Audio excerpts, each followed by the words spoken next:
میں نہیں بیعت کرتا اس کے ہاتھ. کیونکہ یزید کے بارے میں خبریں تھیں, بعض کہتے تھے شراب پیتا ہے. حضرت مفتی محمد تقی عثمانی صاحب کا انہوں نے فرمایا ہے کہ کسی مستند روایت سے ثابت نہیں ہے شراب پینا.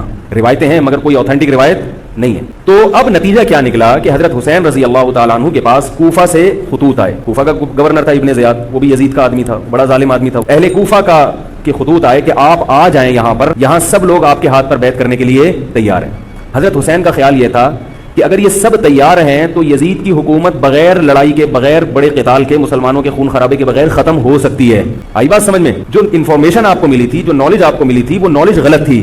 اگر وہ نالج صحیح ہوتی تو حضرت حسین کبھی کربلا کی طرف رخ نہ کرتے, کیونکہ حضرت حسین کا موقف بھی یہی تھا کہ مسلمانوں کی تلواریں آپس میں نہ چلیں. حضرت حسین رضی اللہ تعالیٰ عنہ کے پاس جب 50 سے زیادہ خطوط آئے ہیں اہل کوفہ کی طرف سے کہ آپ آئیے, آپ آئیے, آپ آئیے, تو پہلے حضرت حسین رضی اللہ تعالیٰ عنہ نے اپنے رشتہ دار جو آپ کے چچزاد تھے مسلم بن عقیل, ان کو بھیجا. نتیجہ کیا نکلا؟ مسلم بن عقیل کا وہاں پر حکومت نے گرفتار کر کے ان کو قتل کر. اب یہ ایک ایسا ظلم تھا جس کے ظاہر ہے کہ کسی کو سفیر بنا کے بھیجا جائے, کسی کو حال حوال دیکھنے کے لیے بھیجا جائے, اور حضرت حسین کی نیت ہرگز بغاوت کی نہیں تھی. مگر کوفہ کے گورنر کو اور یزید کو یہ خیال تھا کہ خلافت کے اصل اہل یقیناً یہی ہے. کہیں ایسا تو نہیں ہے کہ یہ امیر بننا چاہتے ہیں, یہ خلیفہ بننا چاہتے ہیں. ایک خوف اس کے دل میں بیٹھ گیا تھا, ایک لاشعور میں خوف ہوتا ہے نا انسان کے دل میں بیٹھ جاتا ہے کہ آپ 100 دفعہ بھی کہیں بھی میری یہ نیت نہیں ہے, مگر وہ ڈر رہا ہوتا ہے کیا یہ کچھ کر نہ لیں. تو جب مسلم بن عقیل کو شہید کیا گیا, حضرت حسین رضی اللہ تعالیٰ عنہ جا چکے تھے. جب حضرت حسین رضی اللہ تعالیٰ عنہ کوفہ کی طرف جا رہے تھے, بہت سارے صحابہ نے آپ کو منع کیا, جن میں عبداللہ ابن عمر رضی اللہ تعالیٰ عنہ بھی تھے, عبداللہ ابن عباس رضی اللہ تعالیٰ عنہ بھی, کہ آپ یہ کام نہ کریں.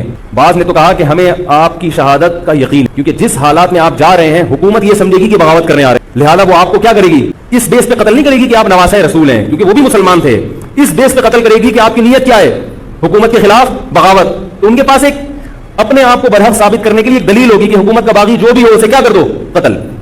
رسول اللہ صلی اللہ علیہ وسلم نے فرمایا, صحیح حدیث ہے, کہ جب مسلمان کسی ایک امیر پہ جمع ہو جائیں تو اس کے خلاف جو بھی اٹھے, نبی نے فرمایا اس کو قتل کر دو, کائن من کان, چاہے وہ اس کے خلاف اٹھنے والا کتنا ہی نیک کیوں نہ ہو. یہ حدیث کے الفاظ ہیں. حضرت حسین کا موقف یہ تھا کہ میں نے ابھی تک یزید کی خلافت اور حکومت کو تسلیم نہیں کیا, لہذا میں اس وعید میں داخل نہیں ہوں.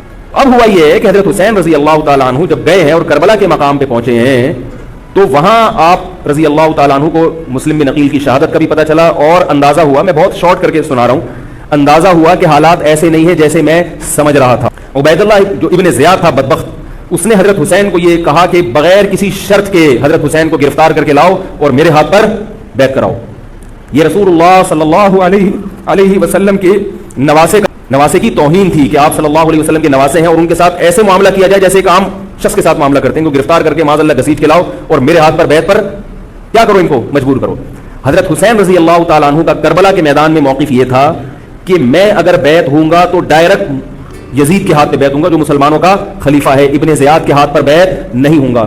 یہ بھی اس تاریخ کا ایک اہم پہلو ہے کہ حضرت حسین نے کوفہ جانے کا ارادہ ترک کر دیا اور کربلا سے شام جانے کا آپ رضی اللہ تعالیٰ نے ارادہ کر لیا. اور بعض مورخین نے لکھا ہے کہ حضرت حسین جو واپس آ رہے تھے تو وہ کربلا سے گزر رہے تھے, وہ واپسی کا راستہ ہی شام کا راستہ ہے. نہیں یاری بات میرے خیال سے, وہ جس ٹریک پر چل رہے تھے وہ راستہ کون سا ہے, وہ شام کو جاتا ہے. یہ اس کی علامت ہے کہ آپ یزید سے ملاقات کے لیے, مذاکرات کے لیے تیار, بولو بھائی, ہو چکے تھے. کہ میں خود براہ راست یزید سے مل کے حال حوال دیکھتا ہوں, اگر مجھے سمجھ میں آئے تو میں اس کے ہاتھ میں بیعت ہو جاؤں گا. حضرت حسین رضی اللہ تعالیٰ عنہ کا مقصد حکومت کے خلاف تلوار اٹھانا, بولو بھائی, نہیں تھا, ورنہ وہ اس کے لیے تیار نہ ہوتے. مگر جو ابن زیاد تھا اس نے حضرت حسین رضی اللہ تعالیٰ عنہ اور آپ کے ساتھ جتنے اہل بیت تھے ان پر ظلم یہ کیا اس بدبخت نے کہ اس نے انہیں شام جانے کا راستہ نہیں دیا, اور اس میں اپنی توہین محسوس کی کہ میرے ہاتھ پر بیعت کیوں نہیں ہو رہے, اور لشکر بھیجا جس لشکر نے چاروں طرف سے حضرت حسین رضی اللہ تعالیٰ عنہ کو گھیرا. حضرت حسین نے کہا کہ میں عزت کی جو موت ہے اس کو ذلت کی زندگی پر ترجیح دیتا ہوں. کوئی بھی غیرت مند ہوتا تو اس وقت یہی کرتا کہ بھائی جب میں اپنے دعوے سے بھی دستبردار ہو گیا اور میں شام جانے کے لیے بھی تیار ہو گیا, اب میرا راستہ روکنے کی کیا حقیقت ہے. اللہ تعالیٰ کوفہ کے گورنر کے ذریعے حضرت حسین کا قتل کروانا چاہتے تھے تاکہ اس کی بدبختی ساری دنیا کے سامنے ظاہر ہو جائے. اگر حضرت حسین پھر بھی تلوار چلاتے, پھر بھی لڑتے, تو حضرت حسین پر یہ الزام لگایا جا سکتا تھا کہ معاذ اللہ آپ باغیوں میں ہیں.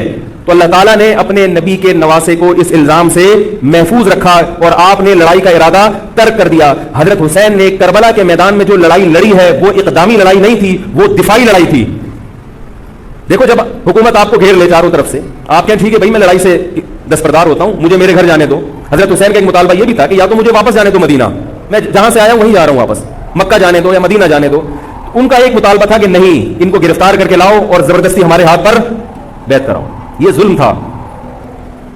نتیجہ کیا نکلا ہے کہ کربلا کے میدان میں آپ کو گھیر کر آپ کو بھی شہید کر دیا گیا, اور جتنے اہل بیت تھے مرد سوائے امام زین العابدین کے جو حضرت حسین رضی اللہ حضرت حسن کے بیٹے تھے, ان کے علاوہ جتنے بھی اہل بیت تھے ان سب کو قتل کر دیا گیا. اور یہ اسلامی تاریخ پر ایک بدنما داغ ہے یہ واقعہ کہ ایک اسلامی حکومت تھی اور اس کے اسلامی حکمران تھے, اور ان حکمرانوں کے ہاتھوں محمد صلی اللہ علیہ وسلم کے نواسے کا سر جو ہے وہ گردن اڑائی گئی ہے. مجھ سے خدا کی قسم یہ الفاظ ادا نہیں ہو رہے, میں اپنے جذبات پہ بہت زیادہ کنٹرول کر رہا ہوں. وہ منظر کیا ہوگا کہ جب نبی صلی اللہ علیہ وسلم کے نواسے آپ صلی اللہ علیہ وسلم کے نواسے کی گردن اڑائی گئی ہوگی. تو یہ بہت ایک اسلامی تاریخ میں ایک بدترین واقعہ ہے. لیکن بات یہ ہے کہ جب یہ واقعہ ہو گیا اور قتل کر دیا گیا, باقی جتنے بھی جو زندہ بچے تھے اہل بیت وہ یزید کے پاس لے جائے گئے. روایات میں آتا ہے کہ یزید نے ان کا اکرام کیا اور ان کو عزت کے ساتھ تحفے تحائف دے کر واپس کیا. یہ جو کربلا کے واقعات میں جو ظلم کی داستانیں اضافی بیان کی جاتی ہیں, اس کا مستند تاریخی روایات سے کوئی ثبوت بولو بھائی نہیں ملتا. اب لوگوں نے اپنی دکانیں چمکا لی ہیں, پانی نہیں تھا, کئی دنوں سے کھانا نہیں ملا. صحیح روایات سے ثابت ہے کہ حضرت حسین رضی اللہ تعالیٰ عنہ کربلا کے میدان میں وضو کر کے نماز پڑھتے تھے, تو پانی تھا تو. اور بعض نے یہ کہا کہ اہل بیت کی عورتوں کی عزتیں اچھالی گئی ہیں. آپ اس طرح کی باتیں کر کے اہل بیت سے محبت کا اظہار کر رہے ہو یا ان کی توہین کر رہے ہو؟ بولو بھائی. اگر کوئی عزت دار پاک دامن عورت ہو, بالفرض اس کی عزت پہ ڈاکہ ڈلتا ہے بالفرض, تو آپ اس بات کو چھپاؤ گے نا, آپ جھوٹ بولو گے, بولو گے نہیں بھائی اس کی عزت پہ کوئی آنچ نہیں آئی ہے. کیونکہ جب عورت کی عزت کو آپ کوئی تار تار کر دے اور آپ ممبر پہ بیٹھ کے اس کو بتا دو, تو وہ عزت تار تار ہونے سے اتنی بے عزتی نہیں ہوگی جتنی اس بات کو بیان کرنے سے اس کی بے عزتی ہوگی. حقیقت یہ ہے کہ کسی مستند روایت سے ثابت نہیں ہے کہ اہل بیت کی عورتوں کی عزتوں کو اچھالا گیا. وہ نبی کے گھرانے کی عورتیں تھیں, ان کا ناخن بھی کوئی نامحرم مرد نہیں دیکھ پاتا تھا. دوپٹہ اتر گیا زینب کا اور زینب کی چادر چھن گئی, یہ سب غلط ہے, یہ سب من گھڑت باتیں ہیں.